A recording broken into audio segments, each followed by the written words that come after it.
We're still in the Cove Theater because that's still a big part of La Jolla. And this is actually a teller, and I have to apologize. The gentleman who called me up, I have his name somewhere and I cannot find it right now. He called me up and said, I have this thing that was from the Cove.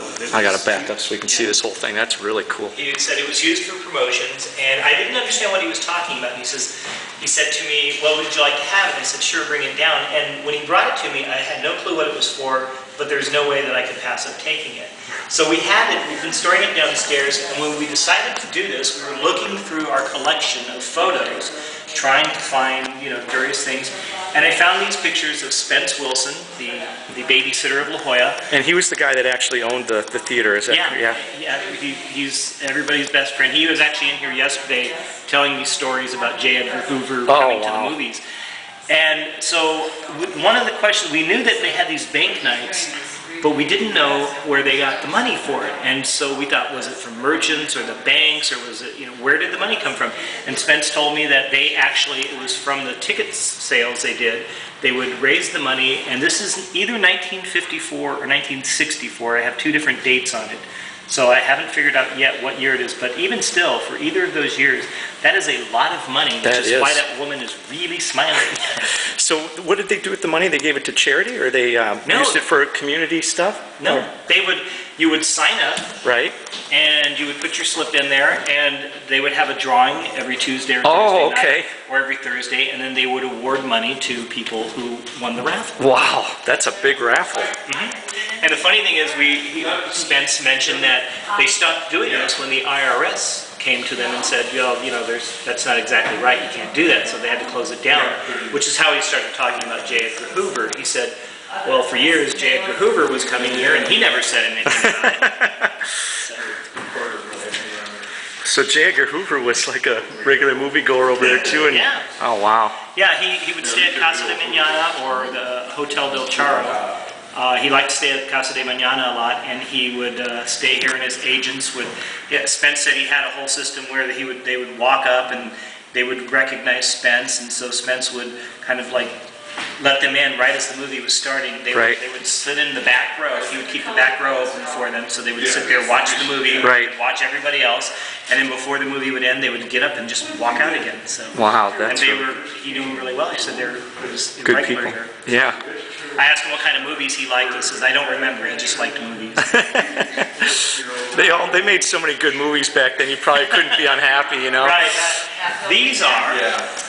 This is a little tribute to the business of Walter Lieber, who came here in 1904 and was here just taking a trip in California for his health. Came to La Jolla, was just passing through, wanted to do a little sightseeing, loved it so much he decided he had to stay here, and he established a number of businesses. A large part of it was renting cottages, so he built in the 19-teens and 20s a lot of cottages here that were rented out. These are the actual key tags. Unfortunately, you can't really read them, but he would give the cottages fun names or unusual names. He would name them after operas or Indian tribes or after novels that he liked, or he would just make whimsical names. Right. And so these are the original key tags for these rental cottages, and that business went on for years and years. Are any of those cottages still around? Very few of them are.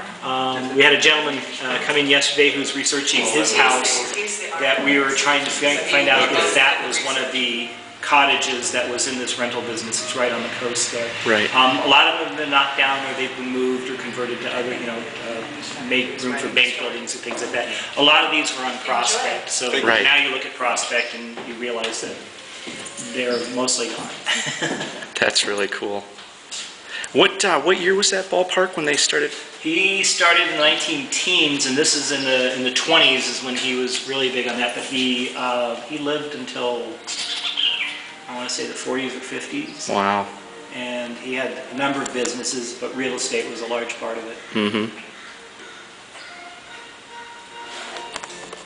So. Very cool. Okay, more fun stuff. Okay. These are we have a lot of different things that have been donated to us.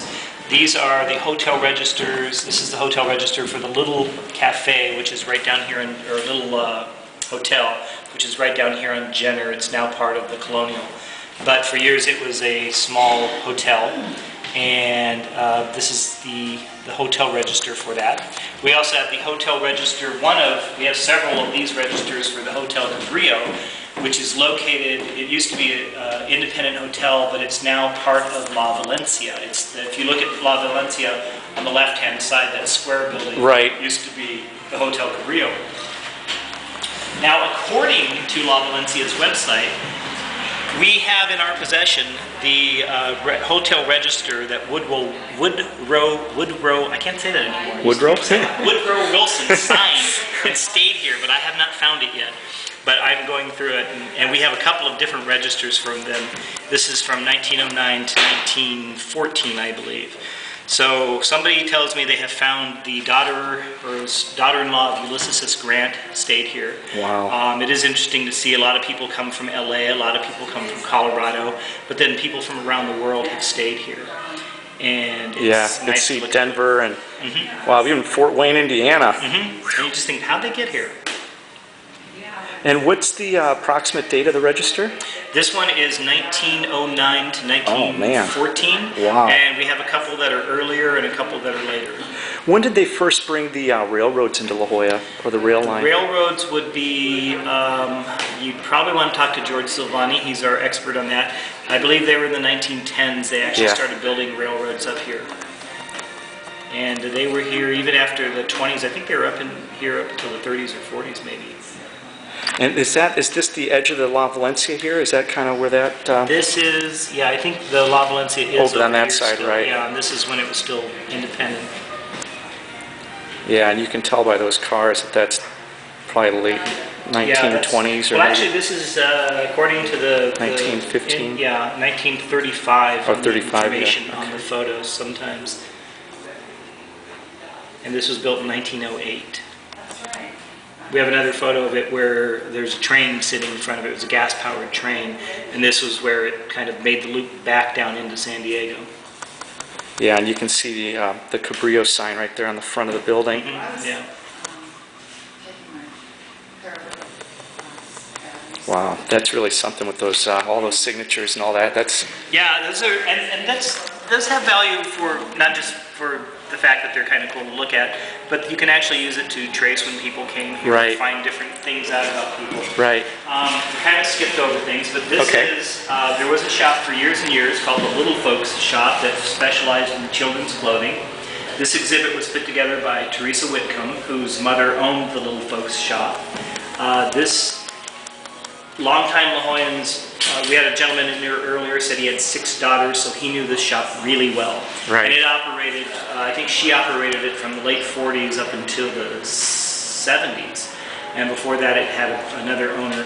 But they provided very fine clothing for children. A lot of, you can see down here like the little Easter costumes and things. Right. And this is where the well-to-do brought their children to be dressed. In fact, I have been told, and I can't confirm this, that they actually produced the clothes that were used by the Kennedy children for the inauguration for the parade. Wow. When President Kennedy was elected.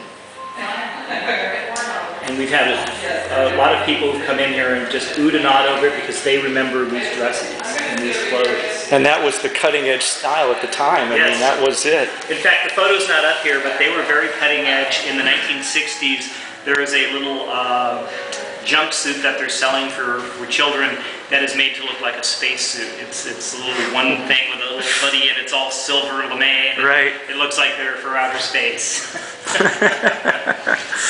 Very cool. That's nice.